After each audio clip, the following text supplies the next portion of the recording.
Salve, salve, gente boa! Tudo bem por aí? Espero que sim. Bem, sejam todos bem-vindos a mais um episódio do DanzoaCast. Depois de um longo e tenebroso inverno e algumas queimadas também, a gente está de volta por aqui para esse episódio especial de fim de ano, porque, enfim, a gente já teve aqui mais uma vez, na verdade, a Gisele Mello, que é psicóloga, ela é terapeuta, ela é cheia de credenciais. Daqui a pouco eu peço para ela destrinchar um pouquinho aqui das suas qualidades, das suas especialidades, mas ela é terapeuta de adultos, de casais e também de adolescentes, tá? E ela está aqui nesse momento porque eu percebi que no fim de ano é muito comum, é do ser humano, né? Fim de um ciclo, as pessoas começam a pesar, começam a pensar no que fizeram, no que acertaram, no que erraram, no que programaram, o que aconteceu, no que não programaram e acabou acontecendo. Enfim, é um momento que a gente vê as pessoas muito reflexivas,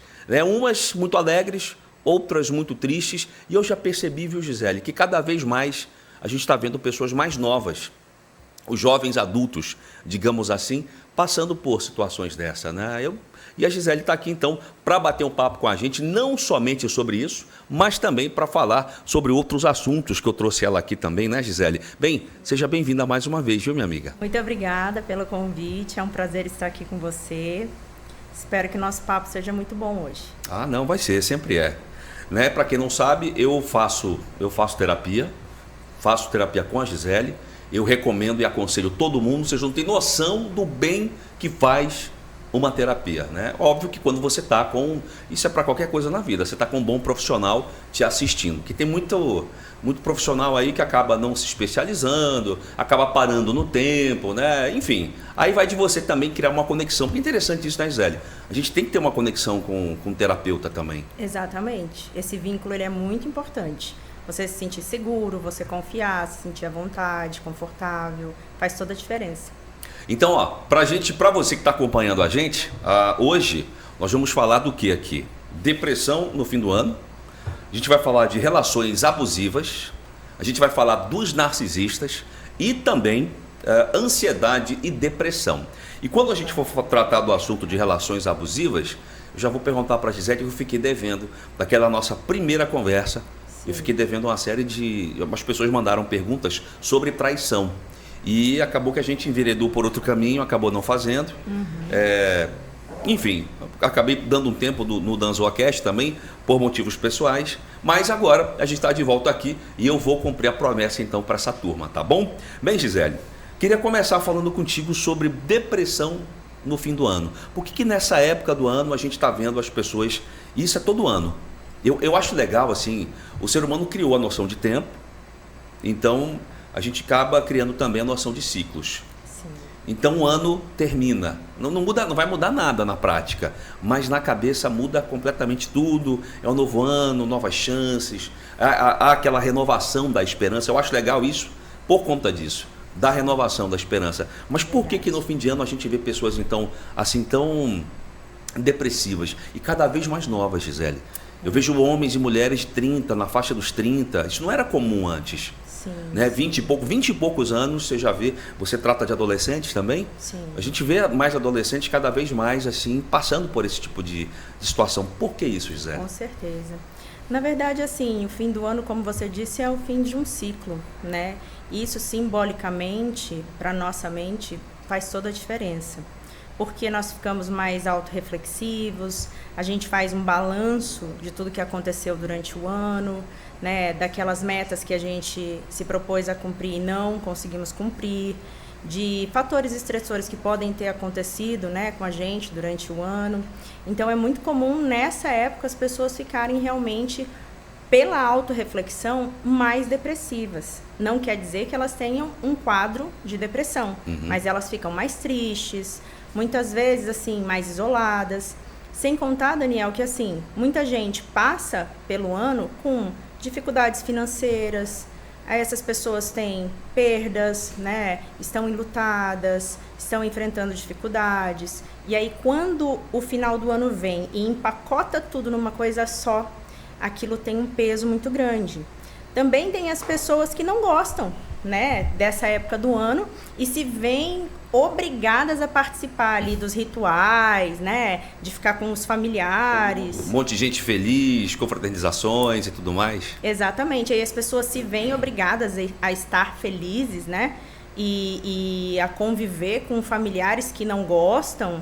E imagina, assim, o nosso país totalmente dividido em termos de política, e aí briga, né? Ter que conviver com esses familiares que têm uma opinião diferente. Muitas pessoas não têm inteligência emocional para ter essa convivência boa, saudável, né?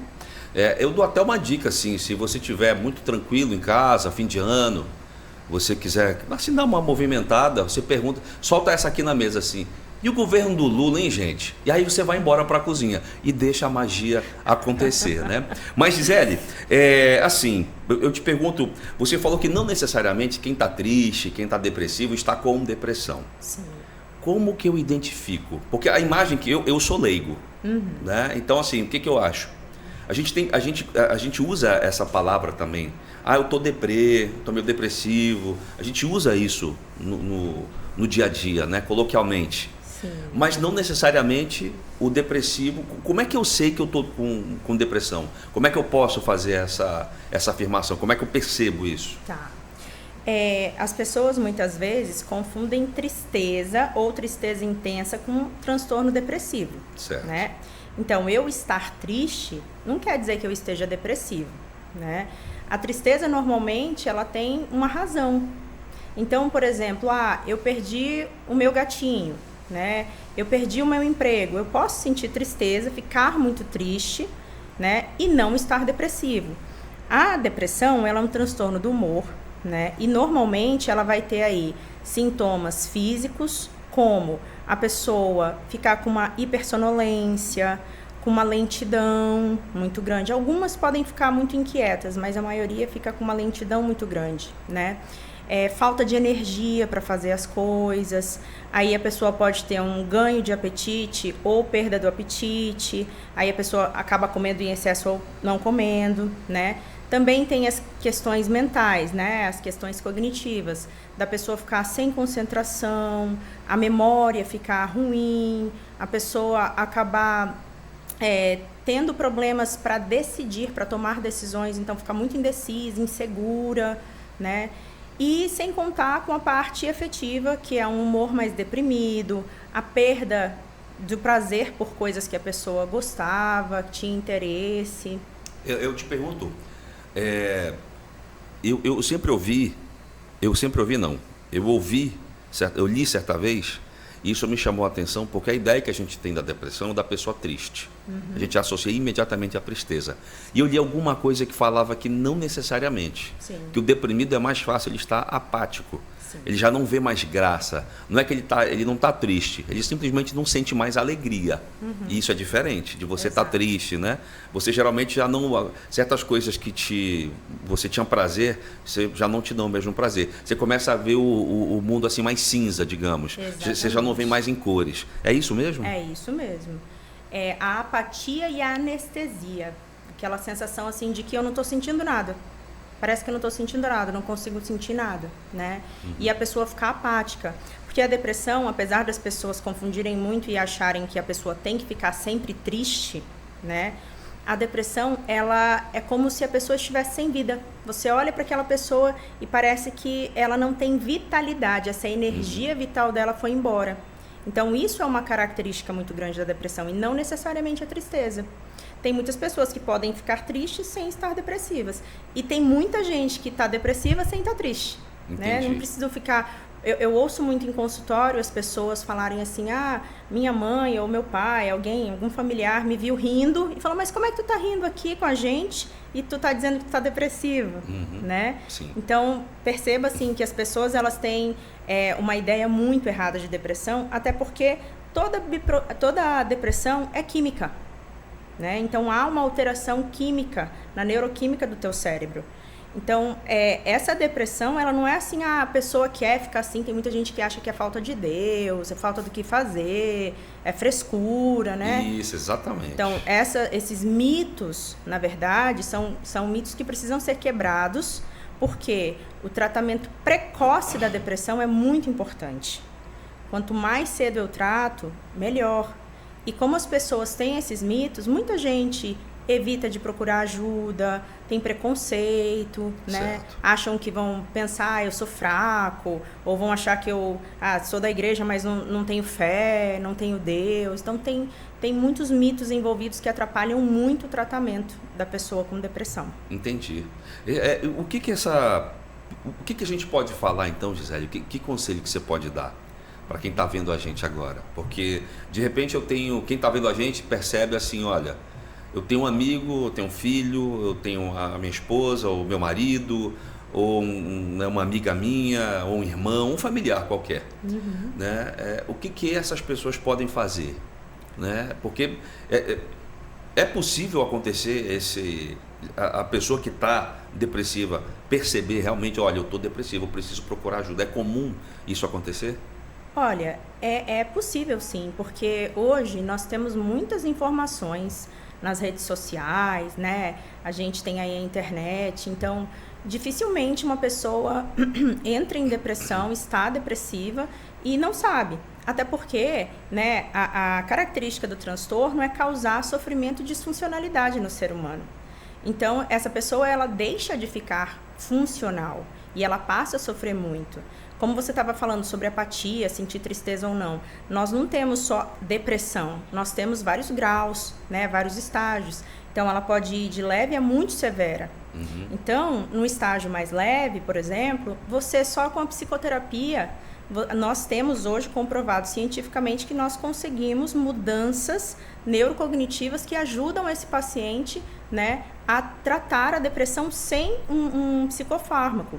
Mas quando a gente pensa em uma depressão de moderada... Olha, só para quem não é tão inteligente, né, para quem tem uma inteligência mais mediana como a minha, o psicofármaco é remédio. Exatamente. Você está falando, né? É. Tá bom. Com um remédio. Só para eu ter essa certeza. Sim. Tá? E da depressão moderada para cima, né, vamos dizer assim, a gente já precisa de uma intervenção medicamentosa. Então, assim, já é um outro tipo de tratamento.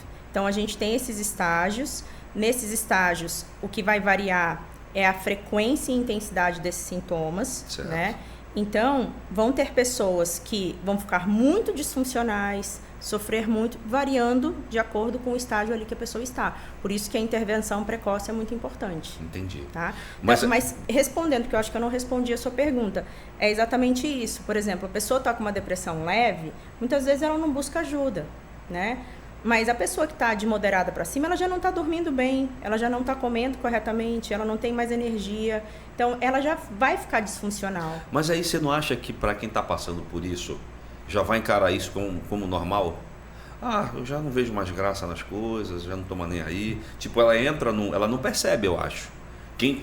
Não vou dizer que é todo mundo, obviamente, que não dá para fazer essa afirmação. Mas eu acho que muita gente que entra nesse estado...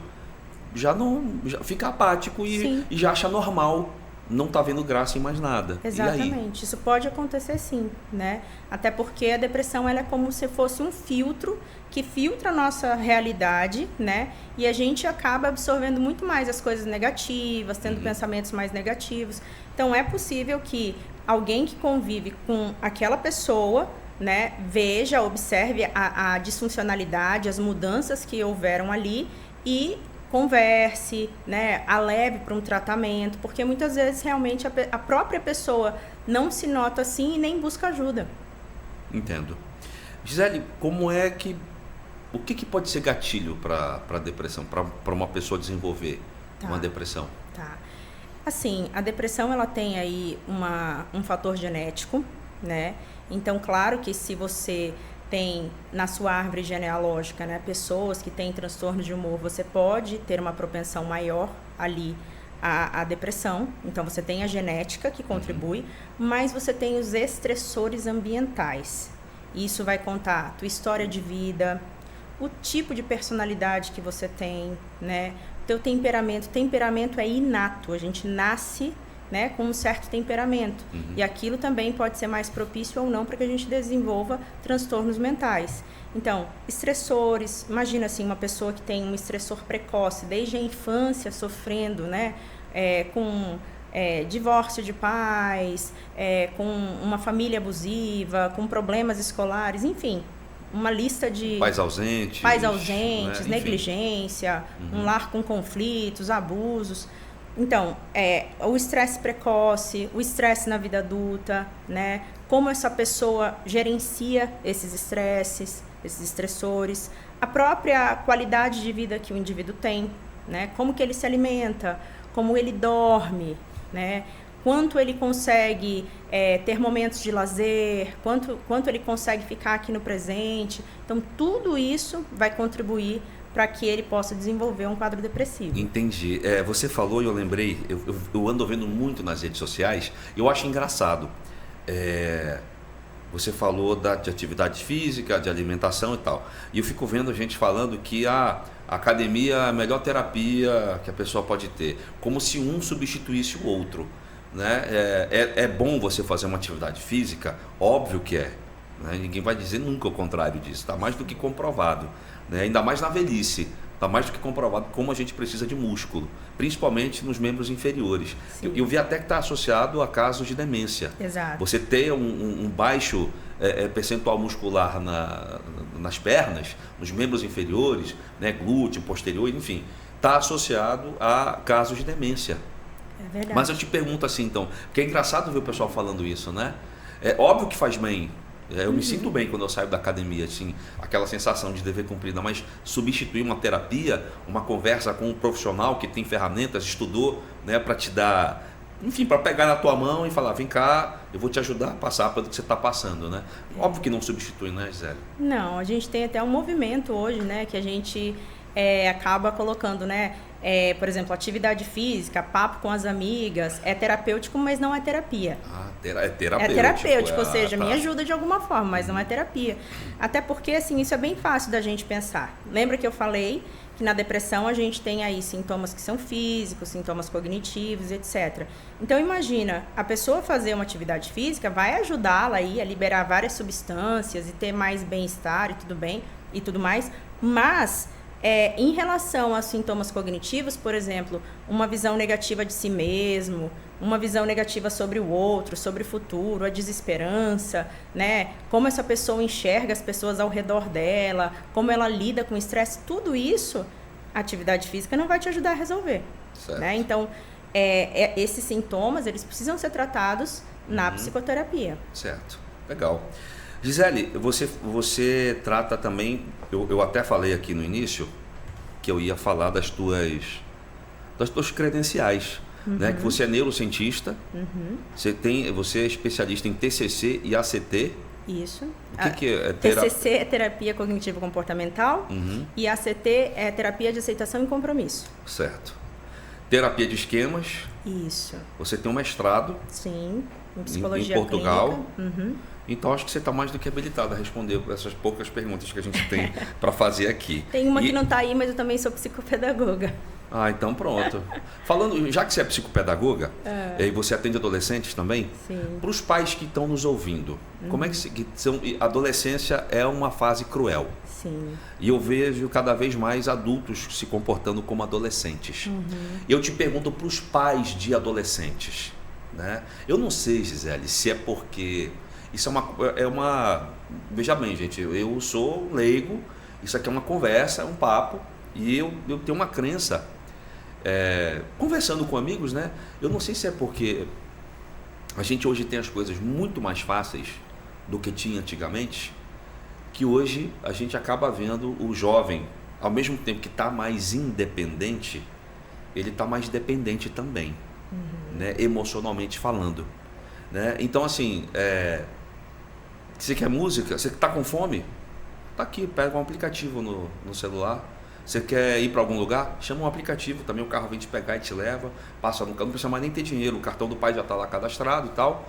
E, enfim, acho que pela falta de muita dificuldade, né, as pessoas mais novas, mais jovens, sei lá, 20 e poucos anos, até adolescentes mesmo, que eu quero falar, acabam passando por mais dificuldades que a gente não entende. Né? Como é que um pai e uma mãe pode identificar que um filho adolescente, que é o que você trata também, né? Como é que esses pais podem identificar que um filho desse está com depressão? Tem algum comportamento diferente Porque a gente estava falando numa forma geral, da apatia, né, de já não ter, da falta de energia, enfim, a mudança de apetite, como você disse. Mas para o adolescente que já passa por aquela explosão hormonal, já é comum, já é normal ter toda essa situação acontecendo. Sim. Como é que um pai ou uma mãe pode identificar, então, que um filho adolescente está com depressão? Tá. Assim, a adolescência, ela é um período muito importante, específico e conflituoso da nossa vida, né? Por quê? Quando a gente entra na adolescência, ali por volta dos 12, 13 anos, né? A gente passa por um luto. Por quê? Antes você era criança e você tinha pais de criança. Na adolescência, você precisa dar tchau para o teu corpo de criança, então você vai elaborar esse luto. Quando você passa pela puberdade, você começa a perceber o seu corpo mudando e você perdendo o corpo da criança. Aí você passa pelo luto dos pais, que te tratavam como criança e a partir de agora vão te tratar como um adolescente. Já querem mais cobrar mais responsabilidades, né? E você ainda fica naquela coisa conflituosa de, para algumas coisas meus pais me acham muito criança, muito infantil, não posso, e para algumas coisas eles me cobram como adulto. Então essa fase de transição é bem conflituosa, né? Então eu tenho luto pelo meu corpo, eu tenho luto pela minha identidade de criança, eu tenho luto pelos meus pais, né? Eu preciso encontrar essa identidade, porque aqui na infância era muito assim, o que os meus pais me impunham, combinavam comigo. Aqui na adolescência, como é uma fase de transição aqui onde eu vou entrar na vida adulta, eu preciso desenvolver uma identidade para que ali na vida adulta eu me veja como um indivíduo, né? Para que eu não esteja mais ali fundido à identidade dos meus pais. Então, é uma fase, assim, onde o adolescente, por conta da puberdade, pode dormir mais, né? Ele pode ficar mais rebelde, ele pode ter aí questões em relação à autoestima por conta dessas mudanças, né? Fisiológicas e de aparência e tudo mais.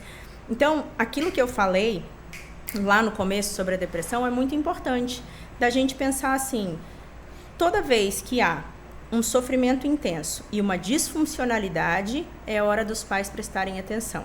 Então, é normal dormir mais na adolescência? Mas não é normal a gente não sair do quarto o dia inteiro, não é normal a gente só se isolar, né? Não é normal eu não conseguir conviver com outras pessoas, ficar muito ansioso próximo a outras pessoas, começar a ir muito mal na escola, não conseguir me concentrar. Então, os pais eles precisam estar muito ligados a toda a funcionalidade que é esperada para essa idade e qualquer, né, nuance diferente, buscar ajuda. Na minha opinião, mesmo que não haja qualquer tipo de depressão, todo adolescente deveria fazer terapia. Certo. Legal. Eu também acho. Eu acho até, Gisele, que os pais deveriam fazer terapia para saber como lidar com o adolescente. Com certeza. Né? Isso é uma coisa que eu vejo cada vez mais, eu indico para todos os amigos que eu vejo que que me dão intimidade, pelo menos. Né? Eu chego com um amigo, vem cá, olha, o teu filho, estou vendo teu filho assim, assim, assado. Pô, faça você uma terapia, conversa, depois leva ele se você achar que precisa e tal, porque tem coisa que é normal, como você disse, né? Mas o pai saber o que é normal e o que deixa de ser, é que acho que é a grande questão. Exatamente. Né? E a gente pode fazer coisas pelos nossos filhos que nossos pais não fizeram, né? Por conta dessa... que a gente mudou muito. Havia uma resistência muito grande à terapia, né, Gisele? Sim. Então acho que já está mais... Há ainda. Sim. Eu vejo que há um preconceito. É coisa de doido. Né? E não é assim, não é por aí. E também tem muitos pais que quando vêm, assim... por exemplo, os adolescentes que eu atendo, a maioria, eles pediram para os pais os levarem à terapia. Sério? A maioria. Né? Legal. Chegam para os pais, pai, eu queria fazer terapia. E eu acho engraçado porque muitos chegam comigo e falam, o papai perguntou, mas por quê? O que está acontecendo contigo? Não tem nada que você possa me falar? Não quer que eu te ajude, né? Então, assim, é super importante os pais entenderem, né, que nessa idade é importante para eles terem alguém ali para conversar, para desenvolver, né, questões sobre identidade, dúvidas. Então, a gente não precisa só que os nossos filhos nos busquem para nos levarmos à terapia. Podemos também levá-los, né, e pensarmos na qualidade da saúde mental deles. Tá certo. Gisele, eu estava pensando aqui, eu acho melhor a gente dividir. A gente vai dividir, então, a nossa conversa. certo? A gente vai encerrar. Você quer falar mais alguma coisa? A gente faltou falar de alguma coisa? Óbvio que a gente não vai se aprofundar aqui, né, de uma forma muito intensa, né? Mas você quer colocar mais alguma coisa em relação à depressão? Sim, eu quero colocar uma coisa que eu acho que é importante, assim, todo mundo em casa saber, né? Que o tratamento da depressão não é só a terapia, não é só a medicação, né? Mas é também a gente pensar na qualidade de vida como um todo, né? A pessoa saber lidar com os estressores da vida dela, a pessoa ter uma boa qualidade de sono, uma boa alimentação, praticar sim atividades físicas, buscar conexões e uma rede de apoio saudável, para que a vida dela faça sentido, para que ela consiga ter uma vida, né, satisfatória. E aí a gente não pensar só, né, como muitas pessoas pensam, de que uma medicação vai fazer milagre, porque não vai fazer milagre. Entendi. É um conjunto mesmo, né? É um conjunto. Tá bom. Gisele, então assim, já na reta final do papo, já pedi para você colocar também tua última consideração aí. A gente falou da depressão do fim de ano, foi o motivo maior, foi o mote, digamos assim. A gente começou falando disso, foi a desculpa para a gente começar a conversar. Então eu te pergunto, quem está triste, quem está deprimido porque não alcançou o que queria, traçou aquelas metas para 2023 que não conseguiu, teve, digamos assim, algum tipo de frustração, de perda, enfim, qualquer que seja o motivo. Para quem está triste, para quem está meio depressivo, deprimido aí no fim de ano, o que essa pessoa pode fazer? Então vamos lá, né? Passo 1, essa pessoa ela pode praticar o autoacolhimento. Ela se acolher. A gente às vezes espera muito dos outros isso e a gente não se dá, né? Então eu me acolher, eu ter um autodiálogo mais compassivo. Como assim eu me acolher, Gisele? Eu me acolher, por exemplo, imagina que a Gisele está muito triste porque ela queria comprar uma viagem que ela não conseguiu comprar, ela queria guardar um dinheiro que ela não conseguiu guardar. E aí eu vou ficar ali com um autodiálogo extremamente crítico, pessimista, dizendo, pô, Gisele, você não fez isso esse ano, que ruim, bem feito, fracasso, né? Então, me criticando, me punindo. Isso é um autodiálogo extremamente punitivo. E aí eu posso me acolher pensando assim, poxa, Gisele, você está triste, me valido aquela emoção. Tudo bem você ficar triste, você queria muito ter feito aquela viagem, ter guardado aquele dinheiro, ter comprado tal coisa, né? E aí, após essa validação, eu também pensar assim, olha, tudo bem, eu entendo, esse ano foi um ano difícil, você teve dificuldades, né? Não foi porque você simplesmente não quis. E aí, a partir disso, eu posso fazer um compromisso comigo, né? De me autorresponsabilizar para que no futuro aquilo seja alcançado. E assim, uma dica, toda vez que, agora a gente está começando um novo ano, né? Toda vez que a gente for traçar metas, a gente traçar metas tangíveis, alcançáveis, porque muitas vezes as pessoas têm padrões muito altos, muito inflexíveis e, né, estabelecem metas irreais. E aí isso é uma autossabotagem, porque se eu estabelecer uma meta irreal, qual é a chance de lá no final do ano eu não ter alcançado aquilo? É 100%, né? E aí o que eu vou falar no final do ano? Caramba, eu fracassei, eu sou um fracasso, né? Eu não presto, eu sou inútil. Aí a gente fica de novo com aquele pessimismo, com aquele sentimento ruim de inutilidade, de punição. Então as pessoas precisam praticar mais a compaixão, a autocompaixão, né? Esse autoacolhimento e a aceitação também. Reconhecer o esforço que você fez, reconhecer a dificuldade que você teve, aceitar isso é melhor do que a gente lutar contra isso. Certo. Então, pô, legal. Gisele, eu fico vendo, a gente falou muito de depressão. E eu ouvi que depressão é sofrer pelo passado. E ansiedade é sofrer pelo futuro. Por que a gente está vendo cada vez pessoas mais jovens, muito ansiosas? Até crianças eu vejo assim. A criançada não tem paciência de ver. Óbvio que os tempos atuais ajudam muito nisso. Com certeza. Você entra lá no streaming, no Netflix da vida, já está lá, pular abertura. As pessoas não têm mais paciência, não querem mais ver a abertura da série e já tem até a opção lá para você pular. Sim. Né? Então assim, é tudo muito imediato, tudo muito rápido. Você vê a criança lá com o dedinho, a criança ela tem que estar sofrendo estímulo, parece que o tempo todo. Né? E eu te pergunto, por que a gente vê então pessoas cada vez mais ansiosas? Pois é, depressão e ansiedade sempre existiram, né? Mas A ansiedade está ligada à depressão? pode estar, sim. Normalmente elas caminham juntas, É mesmo? né? Sim. Mas assim, toda a configuração da nossa sociedade atual ajuda muito, né? Essa pandemia de depressão e ansiedade, porque hoje a gente tem dopamina fácil em tudo, né? Nas telas, a gente vê crianças e adolescentes e até adultos, na verdade, viciados em telas, em jogos, né? Essa dopamina fácil que eu digo é assim, a gratificação muito fácil, né?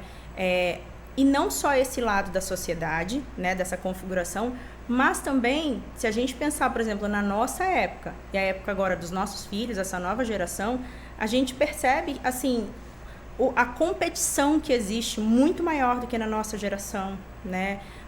Muita exigência em relação a vestibular, mercado de trabalho, o número de línguas que a pessoa precisa falar, as habilidades que a pessoa precisa ter, ou seja, é tudo muito diferente. Se a gente for pensar, por exemplo, na nossa adolescência, o que a gente tinha para fazer? A gente podia estudar, a gente podia ir no cinema, a gente podia flertar, a gente podia brincar, conversar, ir para a rua. Hoje, os nossos filhos, o que eles têm para fazer é ficar na internet, né?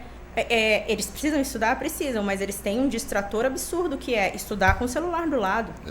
Né? Será que se a gente tivesse na época deles, a gente ia conseguir se concentrar nisso e evitar, por exemplo, o celular? É fácil evitar o celular? Não, não é. Então é fácil a gente julgar. Quantas vezes a gente também, eu mesmo, eu abro aqui, pego o celular, abro um Instagram, vejo, aí tem uma hora que enche, né? Não quero mais. Aí eu fecho, deixo o celular. Não passa 30 segundos, já pego o celular e abro o mesmo Instagram de novo. Quando eu vejo, eu já estou vendo de novo. Falei, caramba, acabei de desligar isso. Acabei de fechar e já estou... Né? É complicado, é difícil mesmo. E a gente vê que antigamente a briga era para as crianças voltarem para casa. Sim. Volta para casa, menino. Vamos tomar banho, lava esse pé, vamos jantar e tal. Hoje a briga dos pais é para tirar as crianças de casa, né? Exato, exatamente. Para que eles saiam da frente do computador, da frente da televisão, do celular, né? Então, tá tudo muito diferente. Então, nós não fomos feitos, né, para essa configuração. Certo. Então, quanto mais isso muda, mais transtornos a gente vai ter. Tá bom. Mais alguma coisa, Gisele? Não. Nem? Então tá bom. Olha, eu vou continuar o papo com a Gisele, mas num outro episódio. Quero agradecer você, então, que acompanhou a gente aqui até agora. Peço para Clara jogar mais uma vez o @ da Gisele para segui-la aí nas redes sociais dela. Tá bom? Tá aí, @ Gisele Melo Psi. E a gente teve hoje, então, o assunto depressão. Falamos aqui, obviamente, que de uma forma muito tranquila, né? Ninguém se aprofundou muito, mas para você ter uma noção mesmo do que é essa depressão no fim de ano, do que afeta as pessoas. Então, peço para você se inscrever aqui no canal, no DanzoaCast, ativa as notificações aí para quando tiver novos episódios. E a gente volta, eu ainda vou continuar com a Gisele em outros episódios. A gente vai falar sobre relações abusivas, sobre narcisistas, que é um termo que acabou sendo tão falado ultimamente, porque antigamente narcisista para mim era a pessoa que se achava bonita, né? Para a psicologia é outra coisa. A gente vai entrar, portanto, nesse assunto por aqui. E a ansiedade e depressão no fim de ano foi o que a gente falou. Ainda vai ter um bônus, tá? Para quem...